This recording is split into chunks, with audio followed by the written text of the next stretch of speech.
I'm really grateful to them because they are the first group, arrived in Iskenderun and with a group of army, with a group of people. सबके साथ अच्छे ताल्लुकात और relations बनाने का हुनर सीखना तो इंडिया से सीखे कि किस तरह से मुश्किल वक्त में सबसे पेश पेश आता है. Thanks to our brothers, our friends, our lovely nation. हम लोग अभी भी मुसलमान, हिंदू, काफिर, यहूदी इन्हीं चीज़ों से बाहर नहीं निकल रहे. वो लोग इंसानियत के लिए काम कर रहे हैं. I had only one friend from India. I didn't know much people from there. Now, I cannot explain my feeling. इस तरह हमने एड़ियां रगड़ी. सच्ची बात बताता हूँ अपना IMF के आगे, क्योंकि वो पाकिस्तान के ऊपर एतबार करने के लिए तैयार नहीं. अगर हम अल्लाह ना करे हमारे इधर जिलजिला आता है या डिफॉल्ट होते हैं तो क्या हमारी हेल्प करेगा इंडिया? ननकाना साहब जो लाहौर के करीब है, वहाँ का इलाका है वारबर्टन. वहाँ पे एक मुलजिम था जिस पे तौहीन मजहब का इल्ज़ाम था. उसको लोगों ने थाने से निकाला, कत्ल किया, उसकी लाश घसीटते रहे और उसको जला दिया. हम इंसान की कदर नहीं कर पा रहे. लेकिन हमारा मीडिया तो यही बता रहा है तुर्की हमारे भाई हैं. अब बताने से क्या है, सिर्फ कहने से नहीं बनता, करने से बनता है. मिन्नतें भी की, जहाँ चाहा अंगूठा लगवाया, फिर भी डील तो नहीं हुई. हमारी तो जो लोग हैं उन्होंने अभी तक किसी जमात वाले ने कोई बयान ही नहीं दिया. कोई बयान नहीं है और ना ही किसी ने ये कहा कि हमारी जमात वालों जाना चाहते हैं. I call them dost. Now, actually, dost is just a friend, but I see them like brothers and sisters. Hello friends, जय हिंद. हिंदुस्तान स्पेशल में आपका स्वागत है दोस्तों. तुर्की के साथ साथ सीरिया को भी भारत की तरफ से बड़ी मदद भेजी जा रही है. संयुक्त राष्ट्र के जरिए जल्द ही भारत द्वारा भेजी गई राहत सामग्री सीरिया पहुंचेगी. फिलहाल भारत की ओर से जो सामान सीरिया भेजने की तैयारी की गई है उसमें 30,000 synthetic sleeping mattress, 6,000 sleeping bags और 900 तिरपाल शामिल हैं. सीरिया में भी बड़े पैमाने पर भूकंप ने तबाही मचाई है, लेकिन तुर्की की बजाय सीरिया में कम देश मदद कर रहे हैं. भारत ने दोनों देशों में सबसे पहले मदद भेजी. तुर्की और सीरिया में मौत का आंकड़ा बढ़ता चला जा रहा है. भारत उतनी ही तेजी के साथ दोनों देशों के लिए मदद भी बढ़ाता चला जा रहा है. इसी के साथ यूपी के गाजियाबाद में स्थित हिंडन एयरपोर्ट से राहत सामग्री के साथ 7वां जहाज तुर्की और सीरिया के लिए रवाना हुआ है.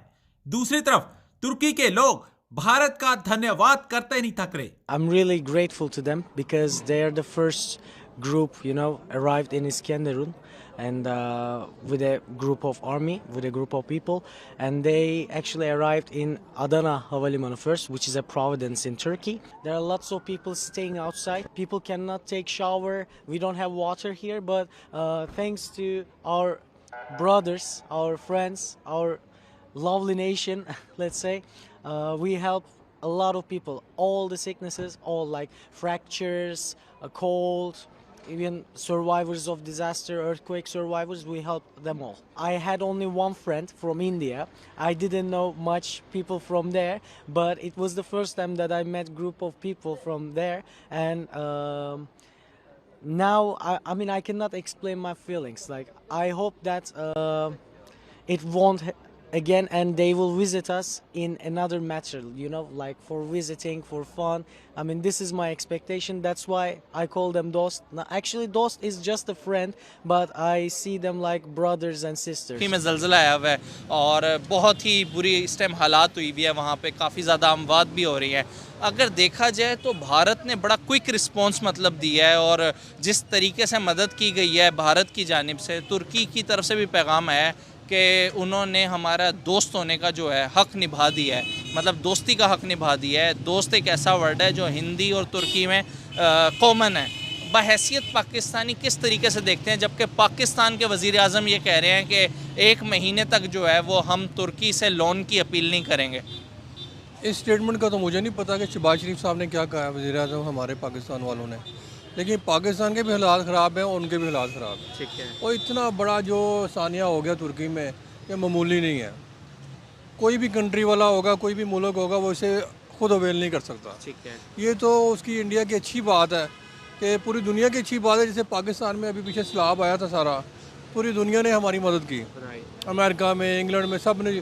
वो भी तो हमारे मुखालिफ कह लें कि वो गैर मुस्लिम है, तो गैर मुस्लिम होना कोई ज़रूरी बात नहीं है. इंसानियत सबसे अच्छी चीज़ है. ठीक है. अगर इंडिया वालों ने ये काम किया है तो बड़ी अच्छी बात है, वो तो हमें भी कहते रहते हैं, लेकिन ये लोग जो है पाकिस्तान में कोई इनकी बनती नहीं, आपस में सिलसिला ख़राब है, तो हम लोग उनको ठीक नहीं समझते या वो हमें ठीक नहीं समझते।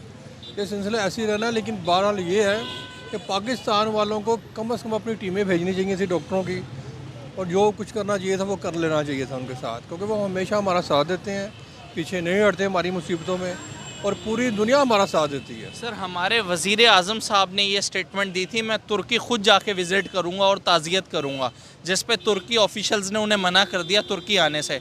आपको लगता है एक ऐसे हालात जब कंट्री में अमवात हो रही हों, जब कंट्री में ज़लज़ला आया हो, उस टाइम किसी प्राइम मिनिस्टर का जाना सही था ये डिसीजन?